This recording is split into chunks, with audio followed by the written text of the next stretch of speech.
Sean bienvenidos como cada semana a sus miércoles de Praxis Jurídica. Como se podrán haber dado cuenta a lo largo de este conjunto de videos que proyectamos en estas últimas semanas, hemos hablado de un tema tan vasto y tan complejo como lo es el tema relativo a las sucesiones. Hoy hablaremos de un ápice sumamente importante de este tema, como les comentaba, tan vasto.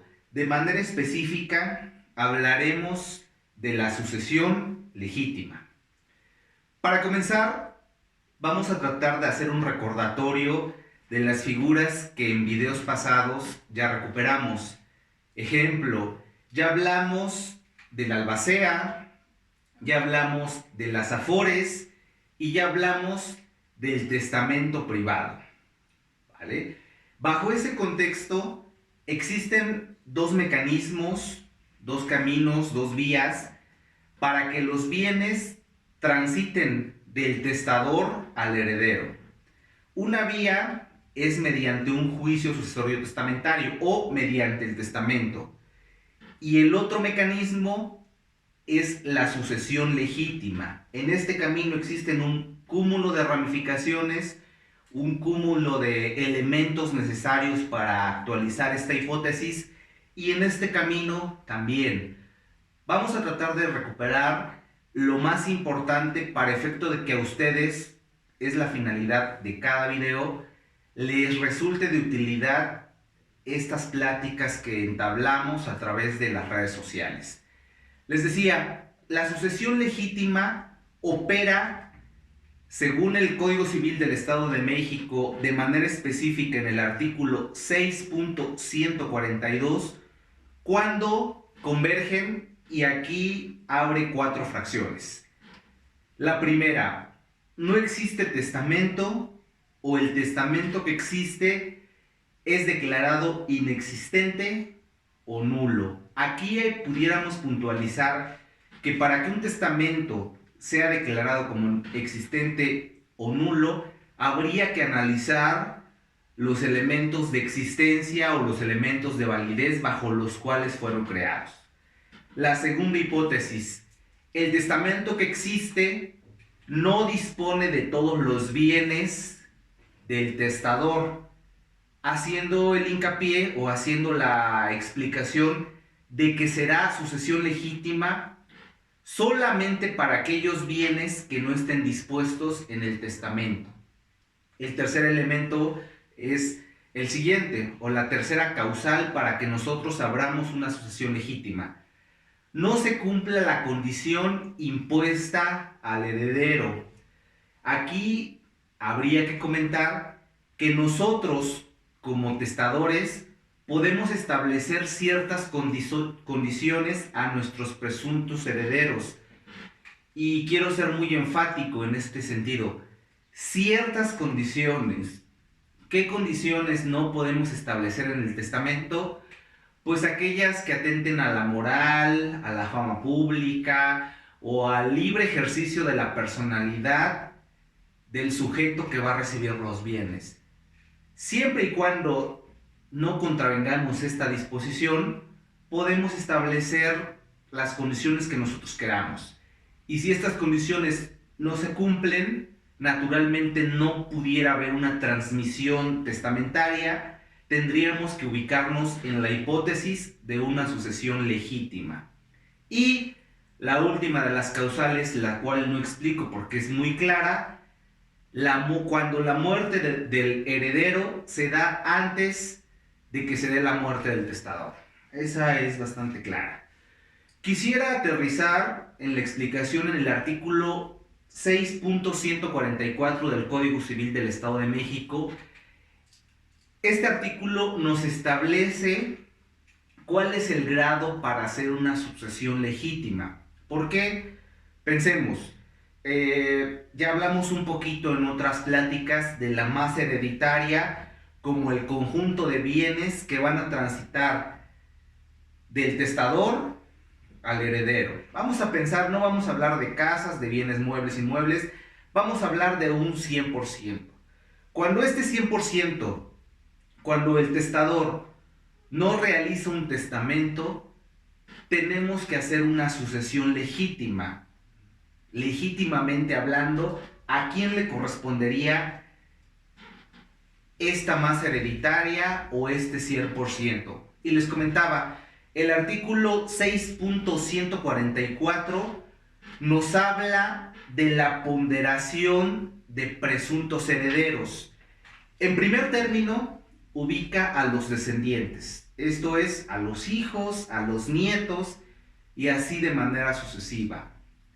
En segundo plano, ubica a él o a la cónyuge, a la pareja. En el tercer elemento se encuentran los ascendientes, esto es, nuestros padres, nuestros abuelos. Aquí habría que hablar un poquito de los vínculos familiares, ¿no?, que reconoce la ley. En el tercer peldaño, en el cuarto, pone a los parientes colaterales, y aquí establece una limitante el Código Civil, es bastante claro, cuando nos dice hasta el cuarto grado. ¿Quiénes son los parientes colaterales? Pues nuestros hermanos, nuestros sobrinos, y así sucesivamente hasta llegar al cuarto, ¿no?, colateral al lado de. En el siguiente elemento recupera a la concubina o al concubinario, y si el testador no tiene ninguno de estos sujetos o de estos nexos familiares, será el DIF el organismo que heredará todos los bienes como consecuencia de la muerte del sujeto. Entonces vamos a establecer las gradualidades, y si ustedes se dan cuenta, es bastante sencillo en apariencia hasta este momento. Las recordamos un poquito. En primer lugar, los descendientes, después él o la cónyuge, en tercero, los ascendientes, en cuarto, los colaterales, en quinto, la concubina o el concubinario, y el sexto peldaño lo ocupa es ocupado por el DIF, el Desarrollo Integral para la Familia, como una institución que garantiza esta protección del seno familiar. Es curioso porque en apariencia, les comentaba, es bastante simple. ¿Qué pasa si convergen varios sujetos al reclamo de una herencia? Y es ahí donde empiezan ciertas complicaciones. Pues bien, para tratar de disipar estas dudas, existen dos reglas derivadas del mismo Código Civil que nos dicen, y son bien claras estas reglas: los parientes más próximos excluyen a los más distantes. Y la otra regla, para efecto de entrar ya en la explicación práctica, los parientes del mismo grado heredarán por partes o por porcentajes iguales. Y ahora ya vamos precisamente al ejemplo para que a ustedes les quede más claro este orden, les quede más claro esta gradualidad. Partiendo de la figura del testador, que es lo recuperábamos en videos pasados, es la persona que hereda, es el de cuyos, yo les había comentado ya de esta figura. Vamos a pensar en el siguiente ejemplo. Si el testador tiene dos hijos, recordando la tabla de orden que teníamos, que les comentaba hace un momento, si tiene dos hijos, es bastante sencillo, ¿no? De ese 100% de la masa hereditaria, van a heredar un 50% uno y el otro 50% otro. ¿Ok? Puede pasar también el siguiente escenario. ¿Qué pasa si ante esa sucesión legítima convergen los dos hijos del ejemplo anterior más la esposa, que sería la cónyuge? Bajo ese contexto nos dice el mismo Código Civil que él o la cónyuge heredarán una porción de hijo. Si en nuestro ejemplo tenemos a dos hijos y a la cónyuge, heredarán cada presunto heredero un 33.33% del 100% de la masa hereditaria. ¿Por qué 33.33%? Pues porque basta que hagamos una simple división del 100% entre 3 y ese es el porcentaje que tendrían derecho a heredar estos dos hijos y la cónyuge. Pero ahora pongámonos un poquito más complejos en el ejemplo. ¿Qué pasa si alguno de esos hijos del testador fallece, pero ese hijo tuvo hijos que, si establecemos la relación familiar, serían los nietos del decuyus, ¿no? O a veces me corrigen porque utilizo términos que pueden prestarse a confusión. El hijo serían los nietos, del fallecido. Pensamos que solamente tuvo un nieto. Bajo este contexto, ojo aquí, ese 33% del hijo que ya falleció pasaría a manos del nieto. Y entonces, bajo el ejemplo de que tiene un hijo fallecido, un hijo vivo y la esposa y un nieto, volvemos al ejemplo de 3 sujetos, naturalmente el nieto heredaría el 33%, el hijo heredaría el 33.33% y la cónyuge que aún vive heredaría el 33.33%. A esta herencia del nieto se le conoce como herencia por estirpe. A la del hijo se le reconocerá herencia por cabeza y pues en el otro ejemplo no hay tema. Ojo aquí, vamos a establecer este plano claro porque aquí es donde les comentaba, se pueden prestar ciertas confusiones. En este ejemplo heredó el nieto porque el hijo del decuyus ya había fallecido. Pero, ojo aquí, si el hijo del decuyus no ha fallecido, no se transfiere hasta el nieto su 33 o un 25, ningún porcentaje. ¿Por qué? Porque habría que recordar la regla que les comentaba con anterioridad. Los parientes más próximos, que son los hijos, excluyen a los más distantes. Bajo este contexto, como el hijo se encontraba vivo, el nieto no tiene derecho a una sucesión legítima. No así en el primer escenario, ya falleció el hijo y el nieto del decuyus, habría que hacer la regresión hasta allá, sí tiene derecho a una sucesión legítima, y esta sucesión legítima se conoce como herencia por estirpe.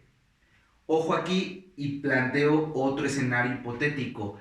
Si existe un hermano, un sobrino o un tío, se me ocurre, del decuyus, del fallecido, bajo el ejemplo en donde convergen los hijos, el hermano queda excluido.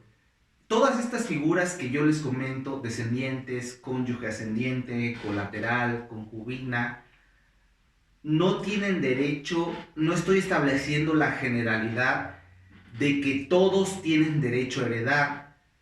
Tendrán derecho a heredar los últimos si los más distantes, si los más próximos, no existen, no comparecen, no existen o hacen un repudio de la herencia, que también es una figura operante. O sea, soy el hijo, pero por alguna circunstancia indeterminada no quiero la sucesión, tendría que hacer el repudio de la herencia, y así vamos buscando sobre los parientes para que esos bienes, ese 100% de la masa hereditaria, transite del decuyus al heredero o a los herederos. Dos cuestiones que para finalizar me gustaría comentarles, y con esto cerraríamos el ciclo de conferencias relativo a las sucesiones. El primero de ellos, tendríamos que analizar la capacidad que tienen los presuntos herederos, por eso así lo refiere el Código Civil, presuntos herederos, la capacidad que tienen para heredar. Ya en videos pasados hemos hablado un poquito de la capacidad, que no estén en estado de interdicción, en fin, un cúmulo de factores, ¿no? Que no estén viciados de facultades mentales, en fin. Y para que este juicio sucesorio testamentario o inclusive el juicio sucesorio intestamentario proceda, tiene que comenzar por un primer acto que es la denuncia de la sucesión. Y aquí la cerecita del pastel que pudiéramos anexarle es que sí, solamente sí pueden hacer la denuncia de una sucesión, ya sea testamentaria o intestamentaria, los presuntos herederos. ¿Quiénes son los presuntos herederos?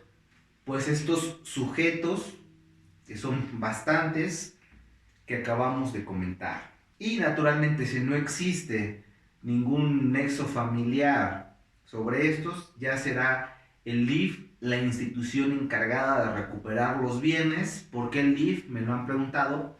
Pues porque tiene como objetivo una labor noble, una labor altruista, que es la defensa y la integración de las familias. Pues bien, amigos, con esto concluimos un tema tan vasto como es el tema relativo a las sucesiones.